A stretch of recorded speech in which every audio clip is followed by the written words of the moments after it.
ಒಂದು ಊರಿನಲ್ಲಿ ಕುರಿ ಕಾಯುವ ಹುಡುಗನೊಬ್ಬ ಇದ್ದ.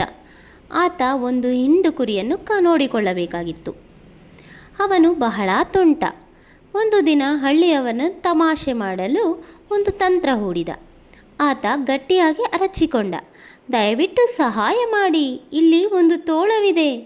ಹಳ್ಳಿಯವರು ಆತನ ಅಳುವನ್ನು ಕೇಳಿ ಅವನಿಗೆ ಸಹಾಯ ಮಾಡಲು ಹಳ್ಳಿಯಿಂದ ಓಡಿ ಬಂದರು.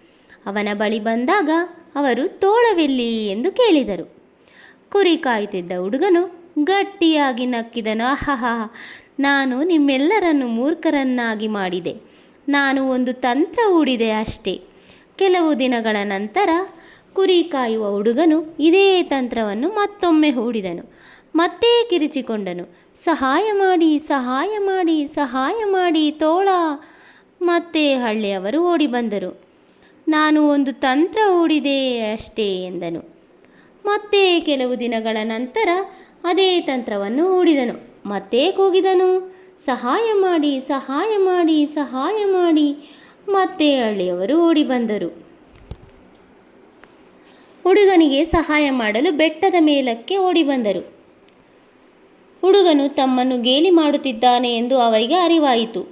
ಅವನು ಆ ತುಂಟುತನವನ್ನು ಕಂಡು ಬಹಳ ಕೋಪಗೊಂಡರು. ಆಮೇಲೆ ಕೆಲ ಸಮಯದ ನಂತರ ಒಂದು ದಿನ ನಿಜವಾಗಿಯೂ ತೋಳವು ಅವನ ಕುರಿ ಹಿಂಡಿನ ಮೇಲೆ ಆಕ್ರಮಣ ಮಾಡಿತು. ಆಗ ಕುರಿ ಕಾಯುವ ಹುಡುಗನು ಹಳ್ಳಿಯ ಕಡೆಗೆ ಕಿರಿಚಿಕೊಂಡು ಓಡಿದನು. ಆತ ಸಹಾಯ ಮಾಡಿ, ಸಹಾಯ ಮಾಡಿ, ತೋಳ ಬಂದಿದೆ, ಯಾರಾದರೂ ಸಹಾಯ ಮಾಡಿ ಎಂದು ಕೂಗಿದರು.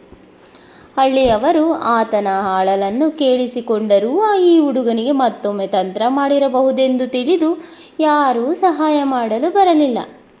ಆ ಹುಡುಗನು ಹತ್ತಿರದಲ್ಲೇ ನಿಂತಿದ್ದ ಹಳ್ಳಿಯವರ ಬಳಿ ಹೋಗಿ, ತೋಳವೊಂದು ಕುರಿಗಳನ್ನು ಆಕ್ರಮಣ ಮಾಡುತ್ತಿದೆ. ನಾನು ಹಿಂದೆ ಸುಳ್ಳು ಹೇಳಿದ್ದೆ, ಆದರೆ ಈ ಬಾರಿ ನಿಜವನ್ನೇ ಹೇಳುತ್ತಿದ್ದೇನೆ. ಇದನ್ನು ಕೇಳಿದ ಹಳ್ಳಿಯವರು ಏನಾಯಿತೆಂದು ನೋಡಲು ಅವನು ಹೇಳಿದ್ದು ನಿಜವಾಗಿತ್ತು. ಅವರು ತೋಳವನ್ನು ಓಡುತ್ತಿರುವುದನ್ನು ಕಂಡರು. ಅನೇಕ ಸತ್ತ ಕುರಿಗಳು ಹುಲ್ಲಿನ ಮೇಲೆ ಬಿದ್ದಿದ್ದವು.